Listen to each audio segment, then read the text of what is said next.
Madam గారికి, academy director P దేవజ్యోతి Naidu గారికి నా రాజ్యాంగ దినోత్సవ శుభాకాంక్షలు. రాజ్యాంగం అంగం అంటే భాగం. రాజ్యాన్ని మనం ఎలా పరిపాలించుకోవాలో, ప్రతి భాగమును ఎలా సరిచూసుకోవాలో దాన్ని మనము రాజ్యాంగం అని అంటాం. ఈ రాజ్యాంగాన్ని రాజ్యాంగ పరిషత్ ఆధ్వర్యంలో రచించడం జరిగింది. రాజ్యాంగ పరిషత్తును క్యాబినెట్ మిషన్ ప్లాన్ సహకారంతో బ్రిటిష్ గవర్నమెంట్ 1946వ సంవత్సరంలో ఏర్పాటు చేయడం జరిగింది.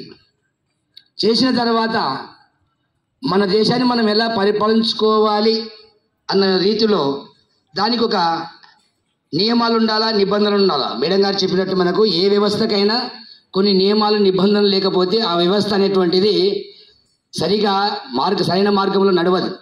అలాగనే మన దేశం కూడా సక్రమైన మార్గంలో నడవడానికి ఒక రాజ్యాంగం అనేటువంటిది ఉండాలా. ఈ రాజ్యాంగ పరిషత్ అనేటువంటిది డాక్టర్ బిఆర్ అంబేద్కర్ నాయకత్వంలో ముసాయిదా కమిటీని 1947 ఆగస్టు 29న ఏర్పాటు చేయడం జరిగింది. దానికి అధ్యక్షుడు ఎవరు? Doctor BR Ambedkar. ఇతనితో పాటు 6 మంది సభ్యులు ఆ యొక్క ముసాయిదా కమిటీలో ఉన్నారు.